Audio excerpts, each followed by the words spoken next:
A look at Times Square in New York. Pretty calm right now, but it definitely will not be tonight when the big ball drop happens. It's supposed to be one of the coldest ever. So if you're headed out there, please bring extra gloves. It's pretty cozy here in studio, and maybe it is at your place too, because there's nothing like waking up on a Sunday morning, pouring a cup of coffee, and sitting down to get to know more about some of the world's most famous faces. Over the past year, Willie talked with actors, comedians, singers, songwriters, business leaders, even a president. So this morning, we want to take a look back at some of those remarkable talks. Turns out, 2017 was a good year for Sunday sit-downs.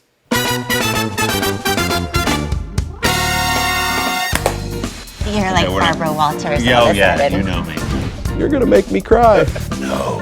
You did your homework there, buddy. I did. No, I'm still Puff. You can still call me any of the other names, but I'm more, I would say, in search for Sean. I will destroy you in ways that are so creative, they will honor me for it at the Kennedy Center. We have a lot of people from both sides of the aisle who dig this show. They all think we're making fun of the other guy. Right. You interviewed Seinfeld and Leno and Steve Allen. They were all like, it takes about 7 years to learn who you are enough to, have a comedic identity. Meet the parents, they're gonna meet me. Gonna meet me. I do my audition and I'm nervous and I do a lot of impersonations. I do Adam Sandler. So I said, Hi, how you doing? It's great to be here. Hey,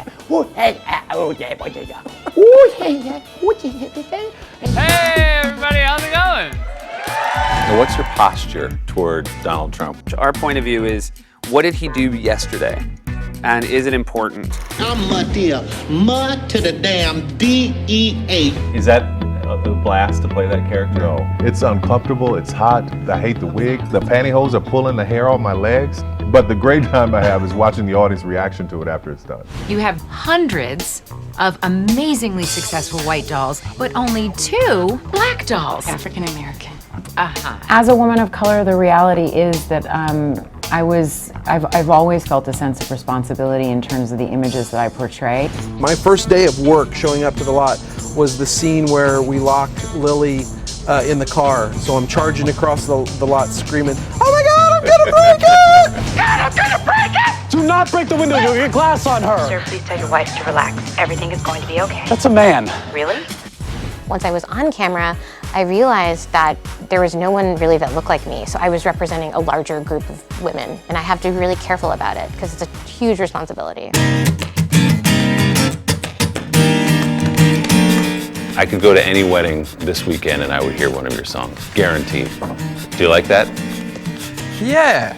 It's nice to be the guy that's known for making songs that people kiss to or dance to, or it's like music should do that. Music should make you fall in love and make you happy. Becoming a mother and a wife, I mean, it sounds funny, but I've never felt sexier. I've never felt more confident. I've never felt more empowered.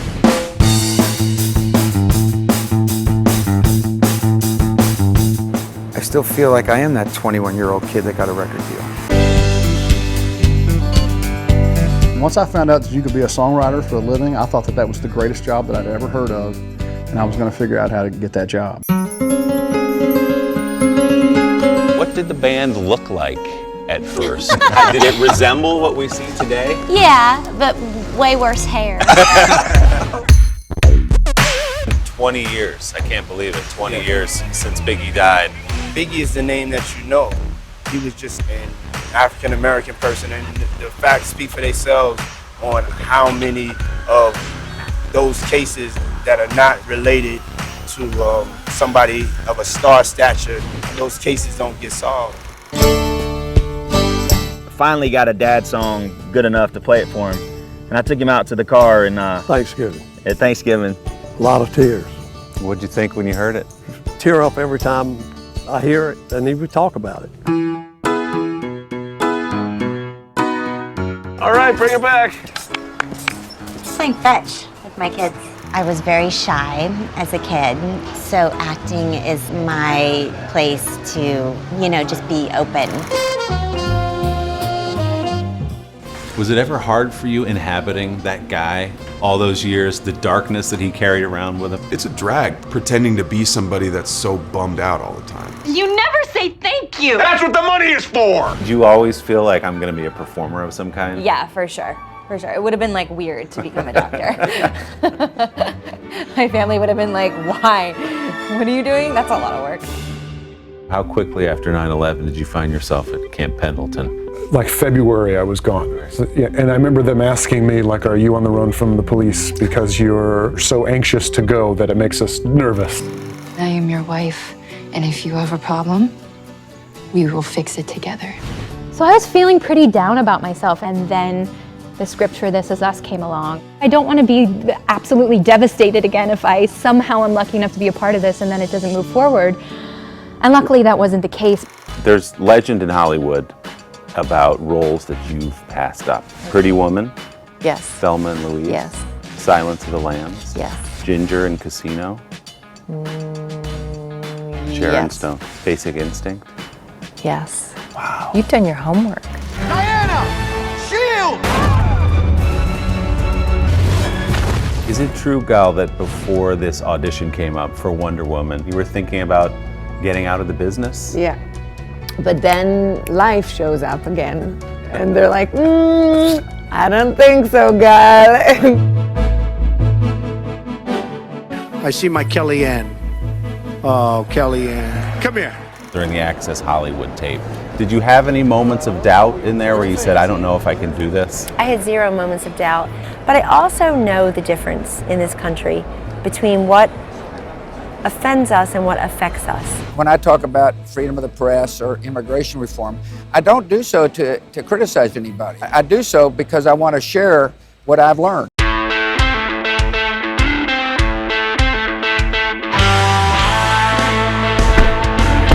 Do you still experience fear when you get into a race? Yeah, of course. There's fear of failure mostly. There's not a fear of danger. It starts with teaching girls earlier and equipping them with these skills and with confidence in these areas. Who are the craziest celebrities who join Instagram? You're like, oh my God, that person is using the thing we dreamed up. The first one was Snoop Dogg. Snoop Dogg, yeah. Snoop was the first? Snoop was he really joined early. Science is mainstreaming in an important way. People do care about science. Let's keep pumping it. I had another family. What happened? I was lost. I didn't think anyone cared because you're just a street kid. It was extremely hard, but I think the great thing about human beings is that we fall, but we learn to pick ourselves back up. Sunday. This Sunday.